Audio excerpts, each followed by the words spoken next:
Kalau berkaitan dengan masalah akidah begitu, berarti kita harus adakan verifikasi. Setiap orang yang mengaku sebagai turun Nabi, ya namanya mengaku boleh-boleh saja. Namanya mengaku. Mengaku itu adalah information. Al-khabar. Al-khabaru mahtamala sidqa wal kadhiba. Berita itu bisa benar, bisa salah. Kalau berita itu bisa benar, bisa salah, bagaimana cara kita memverifikasinya? Ya kita lihat data-datanya.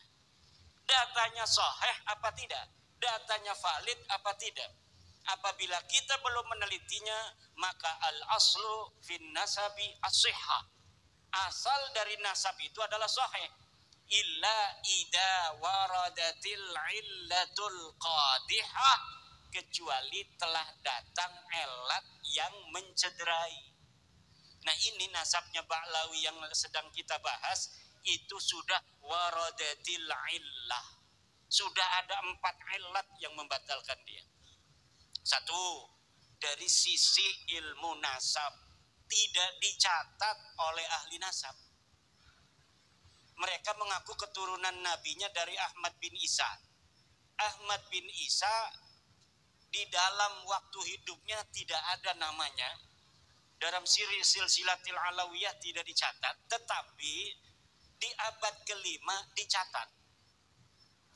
Nah, ketika di abad ke-5 ini dicatat, anaknya pun dicatat. Berapa anaknya? Anaknya 3 yang berketurunan.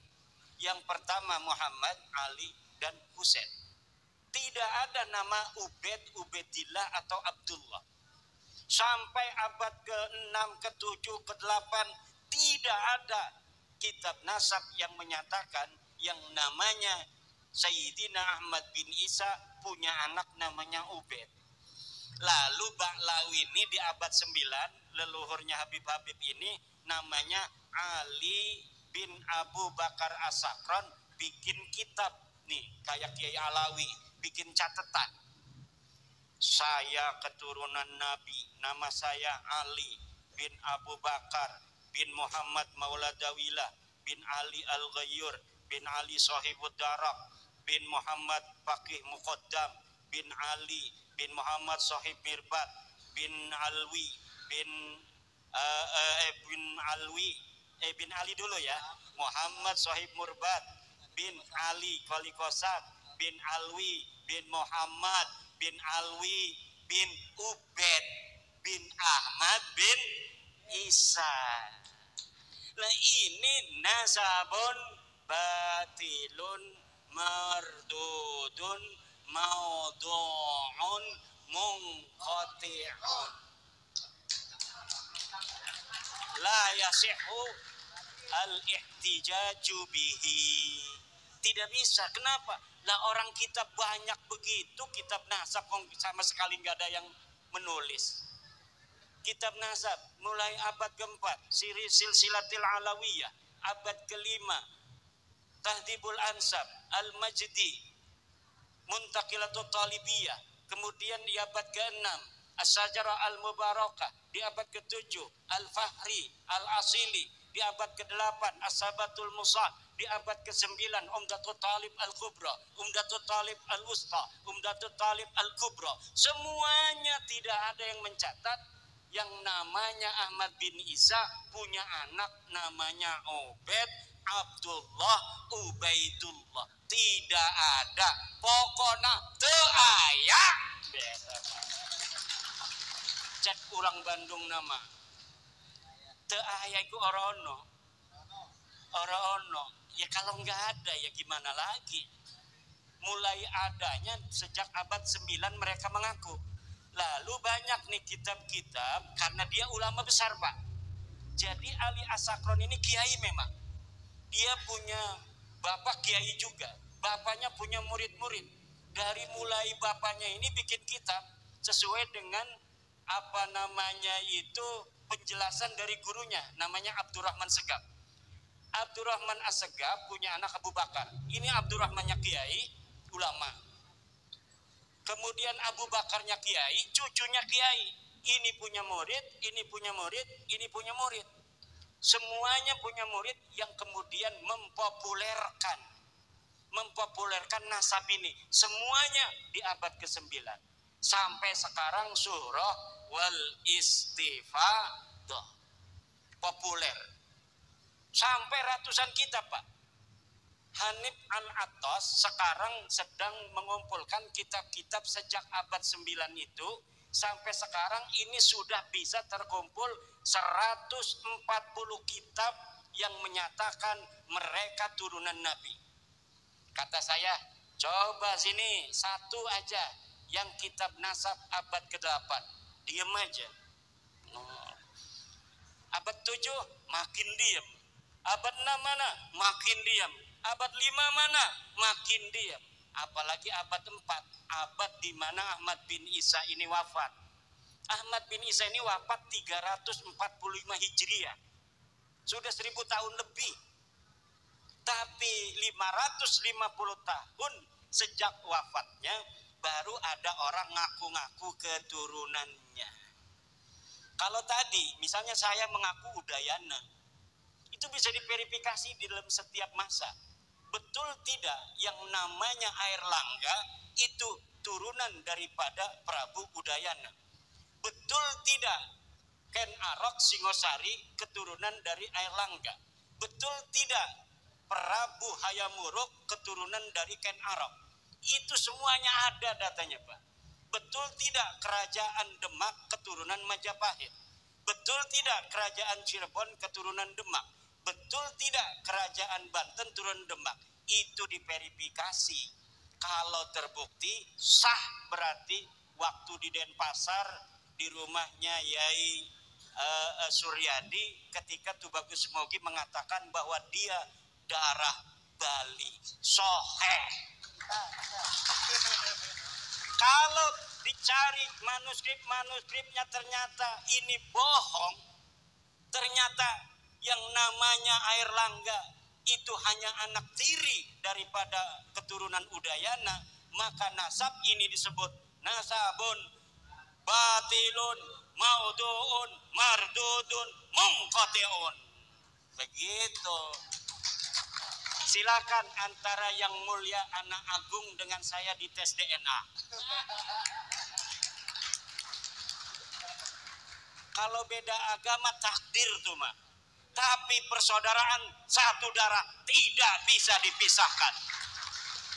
Saya berani jamin ada kesamaan kakek bersama di atasnya dengan saya. Lihat, gantengnya aja sama. Ada family matching itu di situ. Nih, orang Kediri, Pak, saya tanya dari mana? Dari Kediri. Yai Suryadi masih ngomong dari Kediri aja. Padahal dia ada darah Balinya.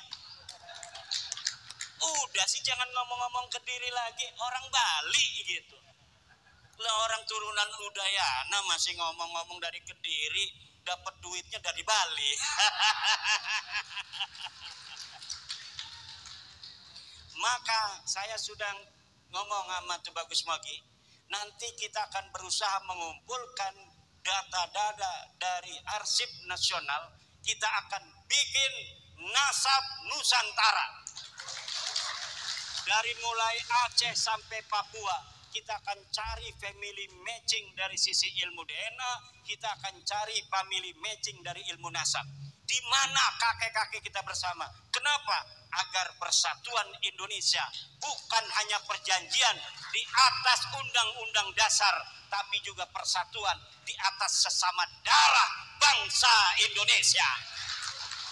Suku boleh berbeda, agama boleh berbeda, tapi kita memiliki luhur yang sama, leluhur Nusantara. Ini yang akan kita lakukan masa depan. Kenapa? Menghadapi bagaimana sekarang ada upaya-upaya orang bukan orang Nusantara ingin menguasai Nusantara dengan membelokkan sejarah Nusantara. Perjuangan orang-orang Nusantara diklaim sebagai perjuangan dia.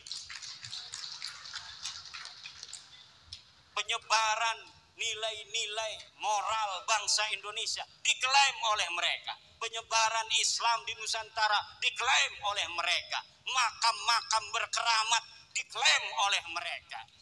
Kita pengen tahu keramatnya mana. Keramat apa? Keramat dan khurafat itu beda, Pak. Ya. Nih ada keramat, ada khurafat.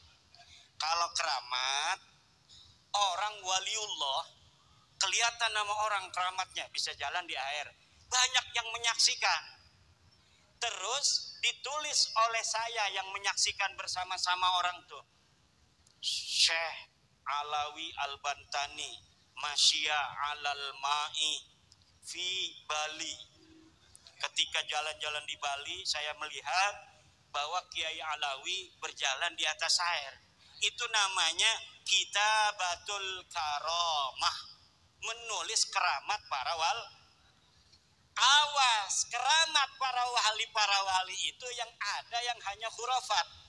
Apa itu? Keramat yang nggak ada tapi dibohong-bohong. Syekh tuh bagus mogi bisa muncul dari sumur. Dia pergi ke Bali tidak melalui bandara, tidak melalui Banyuwangi. Dia masuk ke sumur di dapurnya, kemudian keluar di jet pumpnya Yai Suryadi.